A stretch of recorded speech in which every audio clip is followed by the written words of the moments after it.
Мерзнете дома, ожидая, когда включат центральное отопление, или ваши батареи плохо греют, или, быть может, поддерживать тепло в доме вам не по карману. Пора покупать дрова, утверждают и люди, которые использовали разные виды отопления и пришли к выводу, что печь – неплохая альтернатива в холодное время года. И затрат меньше, и спичку зажигать не страшно, а взрыва точно не будет. Большинство отапливается газом, потому что дрова сейчас тяжело найти. А вообще дешевле дровами и углем. Потому что они дешевле, наверное, выходят. Я не знаю, у нас газом, но уже на следующий год, наверное, поставим тоже, чтобы было. Тоже на дрова? Ну и то. Потому что иначе никак, газ тоже дорогой, очень дорогой. Ну как, дровами выгодно, конечно, газом тоже, но опасно, а кто не соблюдает. Не знаю, мы дровами топим. Дровами, Газ очень дорогой. Дорого. Не по карману нам. И как теплее получается? Печка, конечно, теплее. До утра теплее, да. Греемся так. Газом будет теплее, когда надо больше, чтобы... Карман был. Да, А потом так. в наше время Особенно, сейчас как я 1000 лей получаю, и в все. каждой семье, каждый человек на заработке, чтобы прокормить свою семью, или газ заплатить, или услуги заплатить.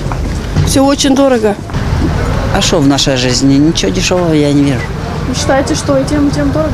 Недорого, но кто имеет деньги, тот покупает, а кто не имеет, так выкручивается. Дровами. Самое проще. Дровами и спокойнее. Все можно, если финансы есть. Все упирается в это? Да. А если дрова покупать? Тоже финансово. Тоже. Сейчас все дорого? Все дорого. Идеально дороговизна. Идеальная. А вы чего отапливаете? Так как я живу в многоэтажке, больше нечем. Газом только. И тепло? Можете топить так же? Нет, экономим. 16, 17, 18 градусов. Больше нельзя, потому что очень дорого. Можно, если вы работаете директором какого-то маленького предприятия. Все дело финансовым. Все упирается в деньги. А если дрова покупаете, это выгодно? Ну, как бы я покупаю дрова, и скажем, что слишком выгодно дрова покупать, это тоже.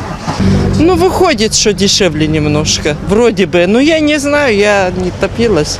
Печка у нас вообще-то есть еще. Вот печку. Знаете, от газа теплее будет, если деревьев нету. Это как в 86 году, если каждый посадил бы 15 деревьев, это уже было хорошо. Уже бы Молдавия была бы. Газом. Ну, каждый не может отапливать, потому что это дорогое удовольствие. Не могут себе позволить отапливать газом помещение. Не могут. Это очень дорого. Да, мы как пенсионеры вообще целое лето копим. Можно, но чуть подумать надо получше. Подумать и решить вопросы со всеми. Не так, чтобы один был, один пошел, своровал, а второй сидит и кукует. Вот разве так можно?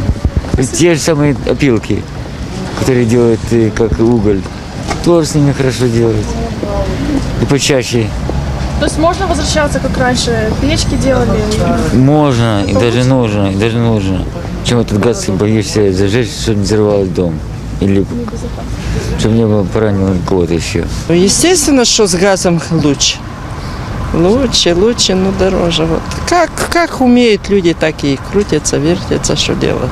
Общественное мнение показывает, что отапливаться природным газом для жителей нашей страны невыгодно. Зарплаты, пенсии едва хватает на самые необходимые нужды. Финансовое положение – главная причина, по которой мы снова уходим в прошлое. И в наших домах все чаще можно увидеть печь. Только так можно пережить зиму, а потом снова начать откладывать деньги на следующий отопительный сезон.